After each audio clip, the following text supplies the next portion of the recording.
quite a few prominent major companies in gaming have all crashed in their stock price. The gaming industry just lost $400 billion. That's the actual number. Gaming investors have seen this and gone, you know what we need to do? We need to dump all of our stocks in all of the major gaming companies that are on the stock exchange. You can't tell me that the gaming industry isn't a bloated mess right now when all it takes for their stock to go down is somebody to upload a 3-second clip. For decades, the power in gaming came from one thing: who could build the best engines and make a game that fully takes advantage of it. Engines were complex, pipelines were expensive, and talent was rare. And now even rarer because most developers are just, quite frankly, axing off all their good talent, even if things are going well. And we're gonna get to that momentarily. First, there was Unreal Engine that made game development a lot easier to the point where most people could pick it up and understand the basic mechanics of building a game.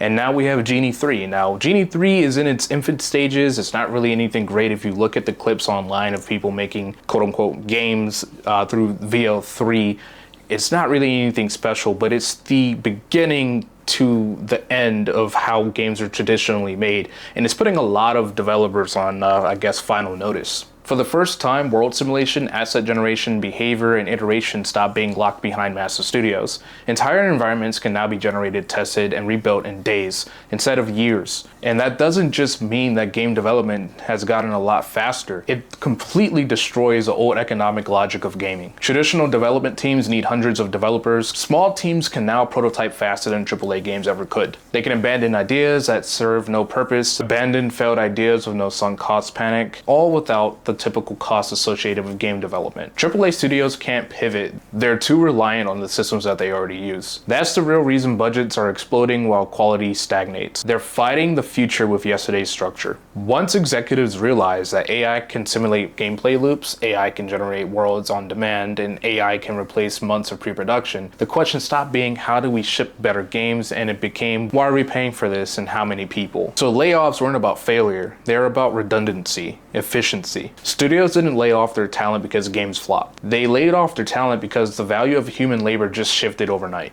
An example of this is when Bungie delivered one of the best conclusions ever made.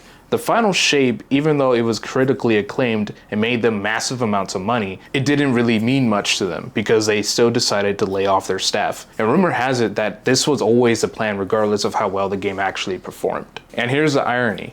These companies are replacing their artists with a tool that just sometimes straight up steals from their art or mashes up a whole bunch of different styles to make a mess, all in the name of efficiency. What's interesting to me is how some people now are opting to go for tech that isn't high-end, like manual transmissions in cars, and value actual creators more. You're starting to see it everywhere. If a creator or somebody who's trying to be one posts AI content, you often see this in their comment section where people just say your AI slop bores me. Even I've had a few people comment on my videos about my scripts. Now, if you didn't know, and I'm not going to shy away from this, most of my scripts are written with AI, and then I go back and I write my own stuff to it. So what you're really listening to is me having a conversation with myself about stuff I already know, and I'm obviously off script right now.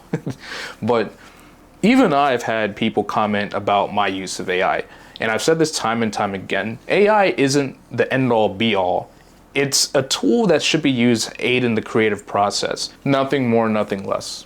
If you treat it like the end-all be-all, like some of these companies are doing, it will end terribly. That's where you see a whole bunch of these companies laying off their entire staff and then realizing that they can't do shit without them. Or best case scenario, they try to make art and it just looks terrible. AI is basically like an employee that works at a Rolls-Royce dealership and they hand you a toy model of the car that you actually want to buy. And they show you different colors, different wheel options, and they present it to you in a way that you have to obviously pick and choose what you want. But in the end, it's your product. And if you just solely go off of what the guy is saying, you might make something great.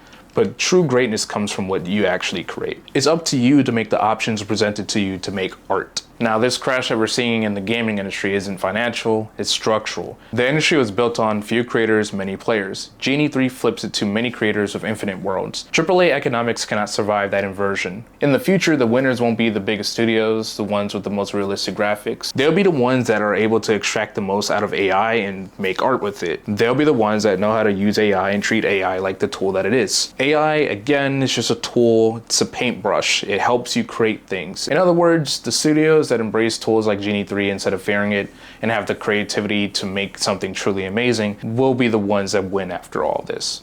Can you imagine small indie devs like Team Cherry, what they would do with tools to make their creative processes a lot faster? A lot of people think about AI as some doom and gloom thing. And look, I know that, you know, the Terminator movies have really done a number on us. And I do think that if we're not careful with it, we can get to that reality. But as of right now, AI allows people to create things that they probably normally wouldn't. And who knows?